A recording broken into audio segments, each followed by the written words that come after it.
Hi, Toby. Hi. I think we did an episode on a cruise. Yeah, that could be the next series. I'm asking the same. Well, congratulations. Thank you very much. The Detectorist is become an absolute kind of phenomenon, and I think because it feels like such a gentle, small show in some ways, but it has an incredible power to it, doesn't it? What is that? One of the secrets of it? I think it's fantastic writing. I mean, I knew it had become... It's a strange thing in the world of TV now that I was cycling through New Orleans making a film last October, and these guys came out of a bar and just went, "Man, we love The Detectorist, man!" And you go, that's so extraordinary that a show made in Suffolk, in a village in Suffolk, is sort of big in America and Canada and stuff. And it's a testament to, I suppose, how Mackenzie's created characters who are sort of archetypal. Friendships, you know, it's about friendship and maybe about a life that a lot of people want, where they can go down the pub with their mates and they have time. When you first were sent the script, and did you think, oh, this is something special?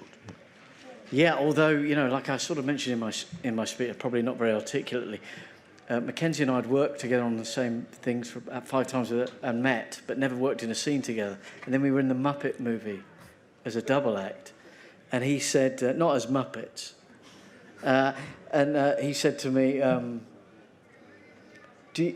I've written this thing with you in mind. You don't have to do it. I know it's a nightmare when people tell you they've written something for you, but you know, if you don't mind, I'll email it to you. You probably won't like it, and you don't want to do a comedy show, do you?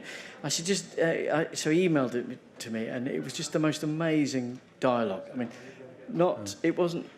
it's not comedy in the sense of gags. It's much more sort of characters, humane characters, and I think that's sort of what appealed to me, really.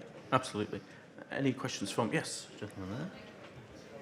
Hi, congratulations. Thank you. I just want to ask what it's like going from really big projects like Jurassic World or Captain America to smaller scale shows like The Detectorists.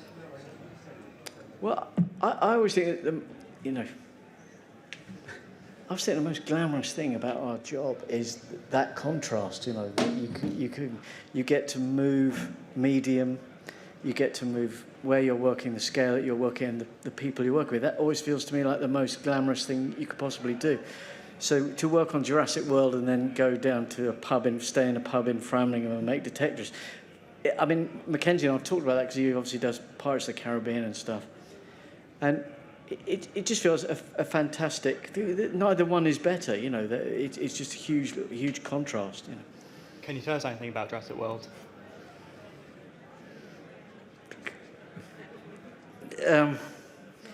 Well, I come into contact with dinosaurs.